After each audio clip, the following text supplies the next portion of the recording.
And continuing our coverage of the massacre taking place this morning at First Baptist Church in Sutherland Springs, Texas, we are now getting word from ABC News. Fox News has not confirmed this as of yet, but what ABC News is reporting that the now deceased shooter is being described as a white male in his 20s from outside of San Antonio, Texas, which is about 30 to 40 miles southeast of Sutherland Springs, Texas, the scene of the massacre. And that the ABC News also reporting that this suspect showed off an AR-15 style gun on Facebook recently, and that he possibly has a military background, bringing in Vincent Hill, a former Nashville police officer. Again, Vincent, we have not been able to confirm this ourselves here at Fox News, but based on that information that I just reported from ABC News, what does that say to you? Well, Arthel could say several things. I mean, if he was military, I mean, could it have been that he was radicalized somewhere while he was deployed for the U.S. military? Or if you think back to 1995 and a guy named Timothy McVeigh, who was a military veteran who actually killed a bunch of people for whatever reason he did. So there's several things that come into question here, but the main thing that sticks out to me is the fact that this individual was apparently posting pictures of assault rifles on his Facebook. Now, is that illegal? No, not by any means. But again, it goes back to what I said earlier. If you see something, say something. If you hear something, repeat it. And I'm sure he wasn't just posting these pictures there without himself in the picture or without some type of comments on those posts that he made on Facebook. And this certainly takes the investigation into a different direction. Talk about that for us, Vincent. Yeah, I mean, you really now definitely want to find out what a motive was, if this individual has had military training, if he was in the military. Did he suffer from PTSD? I mean, those are serious issues that people don't take into consideration when things like this happen, but PTSD could have played a factor in this.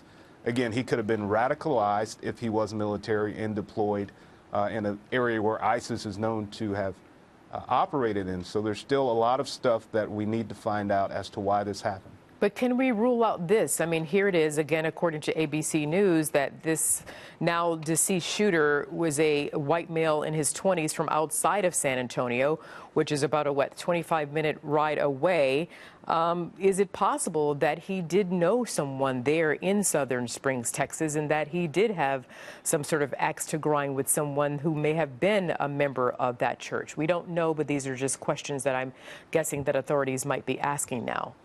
Yeah, absolutely. I mean, when you're talking only 25 or 30 miles, we're not talking a great distance of, time to travel. And, 20 miles, he may have known someone at that church. Someone that was at that church may actually live in the same town where this individual lives. So still a lot of questions. We really need to be patient and let investigators weed through the evidence, weed through interviews to find out exactly what the motive was. Of course, and you're so right about that. And someone who has been in the position of weeding through a lot of evidence is former D.C. homicide detective Ted Williams, also a criminal defense attorney. And Ted Williams, I believe you're able to hear the details that we have been able to share via ABC News on this now deceased shooter, a white male in his 20s from outside of San Antonio, Texas, not far from Sutherland Springs, Texas, having reported as showing off an AR-15 style gun on Facebook recently,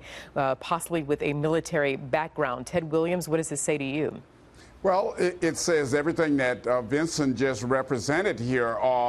The question is, was this person radicalized?